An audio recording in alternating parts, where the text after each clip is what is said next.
And now, it's time for another Dice Tower review with Tom Vasel.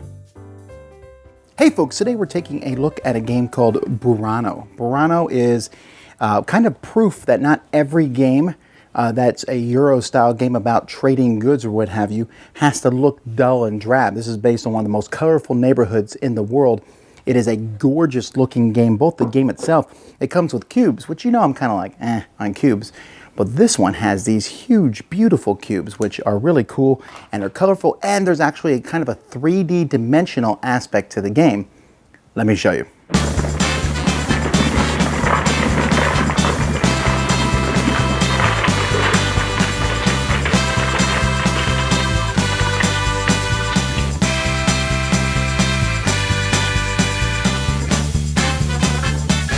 Now, I'm not going to go over every single rule of this, just trying to give you a feel of how the game is played.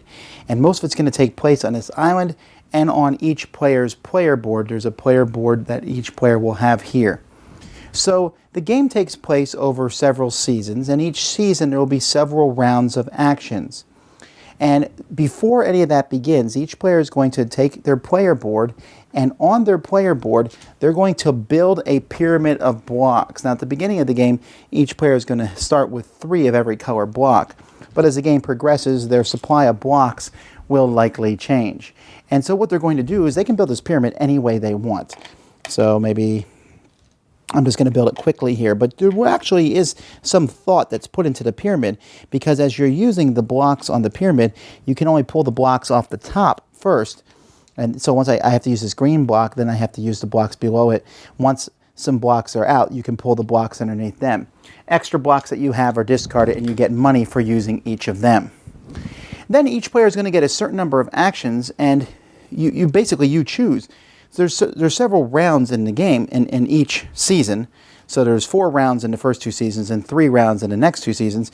And during each round, you can choose how many actions. Your first action, you take a coin. Well, so of course you're going to take your first action, you get a coin for doing it. To take a second action, you need to pay 3. To take a third action, you need to pay 3 more. To take a fourth action, you need to pay 4. So you'll very rarely take a fourth action, and even, sometimes take a third, but you'll usually take 1 or 2, because why not? Now, your actions are pretty simple. One of the actions is preparing a cube. You take a cube off your pyramid and put it in one of these 3 spots up here. So you'll be taking cubes down, and once you have those cubes free, you'll be placing them there. You're also going to be putting cubes onto the main board. Now, there's going to be a cube that's basically, you're going to have some cubes on the board already, or actually one randomly chosen cube will be placed underneath the fountain. So when you're adding more cubes to this board, you are going to add them adjacent to it diagonally. So if I'm adding this pink cube, I can put it here. I might add a cube here later on, and you can see as time goes by, you're going to be adding different cubes out on the board, and they're going to allow you to do different things. As you place these cubes out, you're going to get an action pertaining to that color. Now, I'm going to mention these actions in a second, but I want to talk about the third thing you can do with one of your actions, and that's to place a building out on the board.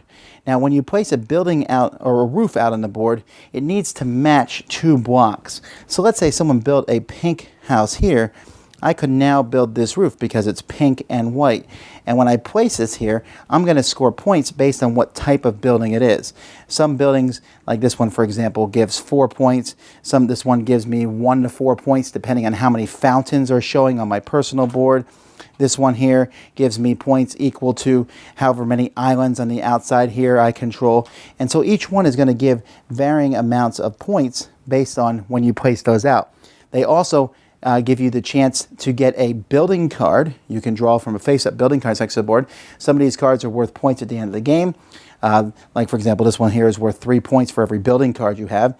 This one's worth 2 points for every sewing person you have in the green, orange, and white areas.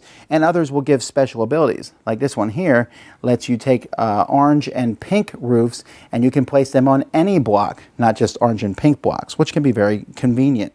Now remember when I said you place a block and you get to take an action? At the beginning of each round, these are shuffled, so each block will do different actions. Like for example, this round, placing a white or yellow block lets you take a sailing action. A green or blue one lets you take a lace workshop action. Placing an orange or pink one lets you take a money action. So we have these different actions. One of them is the fishing action.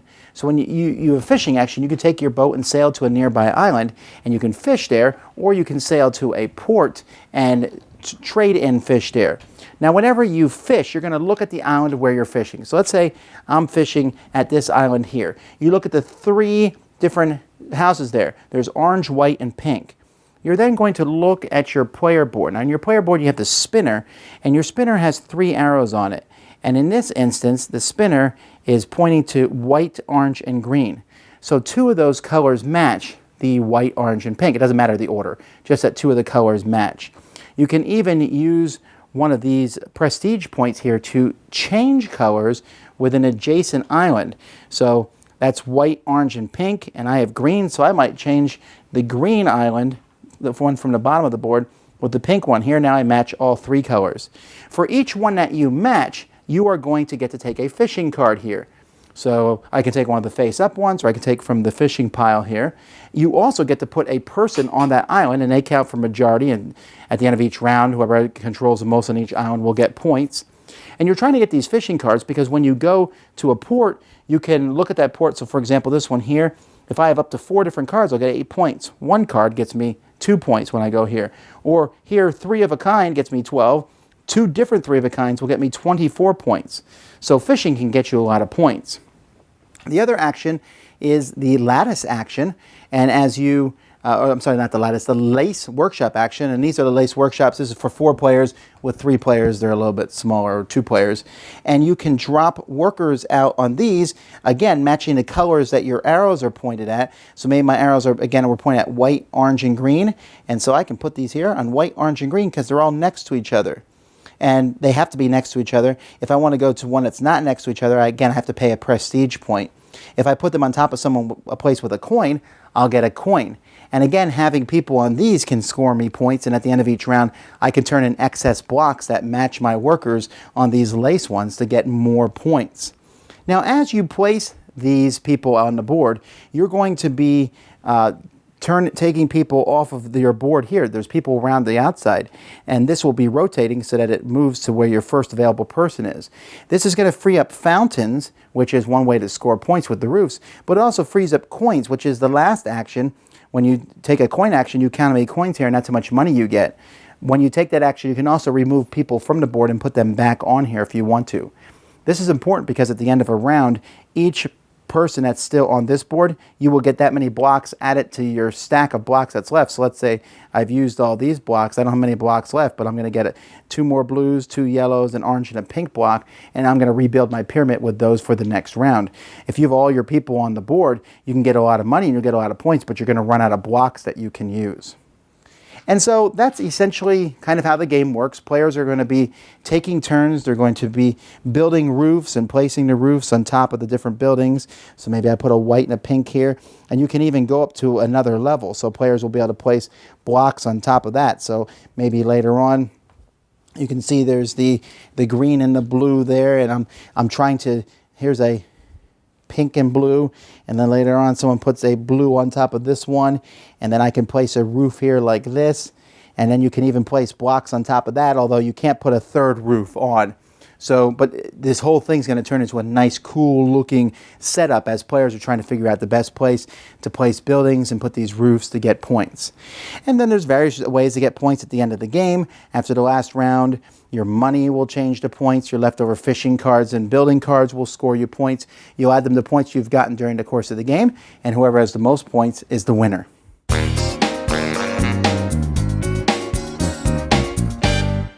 Now, Burano is, I think they're newer designers at least. We saw this at Essen. QSF is a new company in America bringing this game over. And when I went to try it out, other people had played it first. I said, oh, it looks so beautiful. And they're like, it's not what you think, Tom. And then I played it. And you know what? It wasn't exactly what I thought. It's actually a pretty deep, heavy Euro game. And yet I still liked it. And I kept thinking, okay, is this because it's so pretty? And I have to admit, that's partially it, right? It's just a gorgeous looking game. Is it because there's 3D stacking? Yeah, that's partially it too. Is it because the gameplay is solid and offers a lot of choices? Well, there's that. There's a lot of things I like about this game. Building the pyramid. Now, the rulebook says, hey, we recommend you have like a 1-minute timer. And we're like, yeah, okay, whatever. Then we start building the pyramid. We're like, oh, okay. I got to think. What cubes do I want to put on top? What cubes do I want to get out on the board? Because the cubes you put out on the board are put out for 2 reasons. One, you obviously want to put out cubes that match your roofs. And each turn you can discard roofs and get new roofs. So you want to put out roofs because those are a good way to score points. But at the same time, what cubes also match the colors of the actions I want to take this turn? Because you can like go whole hog into a strategy. You might go for fishing strategy. Fishing strategy lets you put people on the board. It sends other people back to their player, and you can take control of islands, which gives you area majority points every round, and also gets you a lot of fish, which you can turn in for lots of, huge amounts of points. Or you can go into that lace making strategy, which by the way is probably the weakest part of the game. That whole little, it looks like Tetris shapes put together and things. That's probably the thing I like the least about the game, although it's a good strategy to do. It just, why are they set that way? I mean, you can make sense, go here and I caught crabs and I'm not allowed here because this village isn't giving me permission to be in that area.